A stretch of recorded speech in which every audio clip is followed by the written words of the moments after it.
You probably recognize these. These are a common item nowadays for small generators. They are 2-cycle generators. This one comes from Harbor Freight. This one came from Amazon, and you may notice that they look almost exactly alike. That's probably because they're made in the same factory. I bought this one off of eBay, or Amazon, several years ago. I want to say 2011, 2012. I was going to use it to provide a little bit of power and charge the battery on my pop-up trailer, and it worked okay. It puts out well, you know, it depends on where you get this one. I think this one was originally, it said 900 with a max of 1200 watts, while this one's 800, max 900 watts. The specs for these are all over the place. You may even find them with brand names like Yamaha, but they're pretty much exactly the same thing. My guess is what they do is you present an order to this factory in China, I don't know where it is, and say, this is what I want in the generator, this is the color, this is what the features I want on it, and then they, you know, this is how many I want, and then they churn them out by the hundreds or thousands. There's a bunch of caveats when you get these.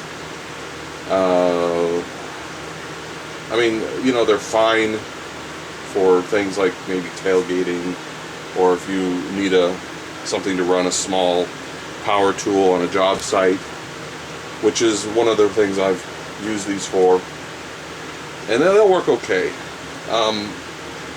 But they're mostly kind of crap.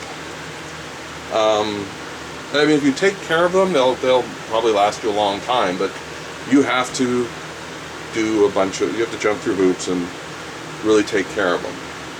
I have noticed that some of the newer ones seem to be slightly better quality in certain ways, but they're all pretty much the same. So I'm going to go over some things that, if you buy one of these, that you should look for and maybe fix up front. Also, something that you should look for, before we even get into that, I'll talk about something you should look for when you're buying one. There are 2 styles of carburetors that are used on these so far that I've found. One of them is held on by bolts, and the other one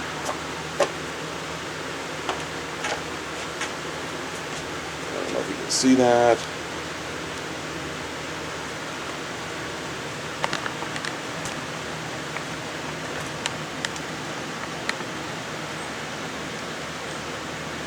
Is held on by nuts. I can tell you from personal experience, I would not buy the one held on by nuts, and the main reason for that is that if you have to clean the carburetor, and you will have to clean the carburetor, the one that's held on by nuts is much more difficult to get off. You remove this plate, you remove the nuts, you pull this out, you have to disconnect some wires, and then you have to remove the reed valves. And on this one, I removed the reed valves, and there's 4 bolts holding them on, and they were torqued down pretty good, and they were, you know, pretty solid. Loosened them, took them off, went to put them back on, put them on by hand, didn't use a power tool, and 2 of them are stripped. Don't know how. I didn't over tighten them. I mean, they were on there pretty tight. They didn't have any kind of Loctite, at least nothing I could see. Luckily, it was 2 diagonal from each other, so the other 2 are still holding it on. But yeah, I don't recommend the one that uses the nuts. The one with the bolts, you pull the bolts out, and the carburetor just comes off. Now, the reason on this one you have to remove the reed valve assembly is because the governor attaches to the throttle, and the only way to disconnect it is to either completely disassemble the throttle or to remove the reed valve assembly. On this one, you just pull the 2 nuts out, or the 2 bolts out, and the carburetor can be disconnected. Real simple. For some reason, they have 2 slightly different carburetors. This one has what I believe is an idle. It has an adjustment that is either for idle or high speed. I'm not really sure. I didn't want to mess with it. And then they have an adjustment for how wide the throttle, or how low the throttle can go. It's probably an idle adjustment. This one I never had to mess with it, but this one, for some reason, was hunting. It was revving and vroom, vroom, vroom, and it only went away when I adjusted the screw in there and tightened it down until it just touched that throttle and stopped it from hunting. Didn't seem to do anything with the idle, just stopped it from hunting. The other adjustment on this is there's an adjustment screw in here which adjusts the governor, and that adjusts the frequency. Some people say it adjusts the voltage, and yeah, it does, but it only at sacrificing, either increasing or decreasing the frequency. I have found the way you adjust this is you put a load on it, like a 100-watt light bulb. You want a resistance load. Let it warm up and settle down, and then you put a kilowatt on it, and you adjust this until it reads 60 hertz. Now, the problem with that is that the voltage will maybe be about 105 volts. If what you're hooking up to it can tolerate a few extra hertz, then you can bump it up to 61 or 62 hertz, which will get you into about 110 volts. But yeah, at 60 hertz, they don't put out much more than about 105, 106 volts. So things to look out for when you buy these. First thing that you want to do is check the fuel line. If your fuel line if you look at it and it looks like thin plastic and it has a mold seam on it, which will probably be on the inside and outside, you will most likely want to replace it. This one came with a fuel line like that. In about a year, it had turned into the consistency of a fortune cookie. It was hard and brittle and started leaking. I replaced it with regular 1/4-inch fuel line, and it's been fine ever since. The other thing you want to do is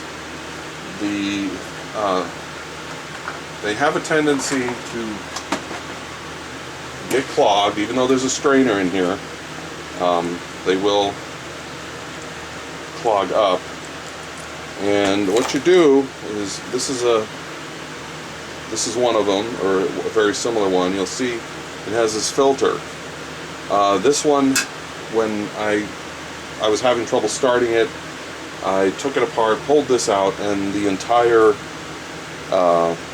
filter was covered with something that resembled snot. I don't know if something was growing in the fuel tank or what, but I had to clean it off, and then it worked fine. This washer here is kind of crap. You'd want to replace it with something that's gasoline resistant.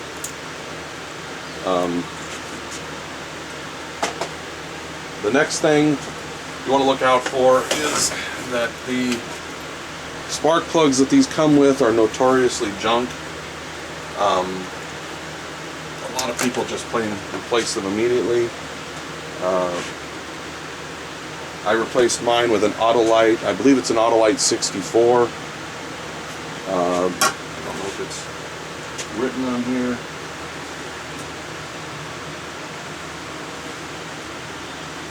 Autolite 65. Although I think an Autolite 64 will work as well. I don't remember the gap for these.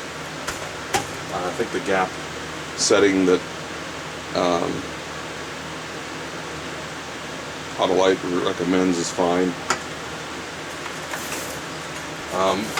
Let's see. Some of these come with a spark arrestor.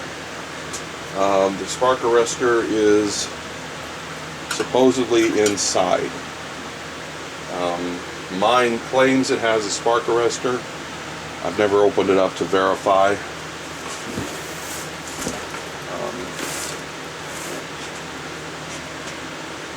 And also this one has an outlet for 12 volts at about 4 amps. I have used it, but I've never verified the voltage that comes out of there. Some differences in these. This one,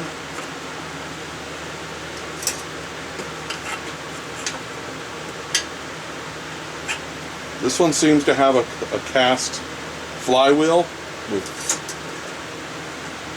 while this one has a flywheel, an aluminum flywheel. This one is solid aluminum. The vanes are solid aluminum. This one, the vanes are plastic. I'm not sure of the reason why that is.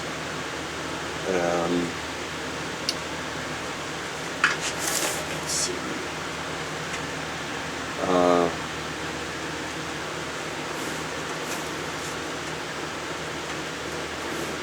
You can also see that after having this one for about 5 or 6 years, just last week or the week before, I went to move it and the handle snapped off. This one is only a year younger, but the handle is fine. And you can see this one has a rubber or piece of plastic over the switch. This one does not. Same with the circuit breaker. It's kind of comical because there's really nothing to keep water out of these.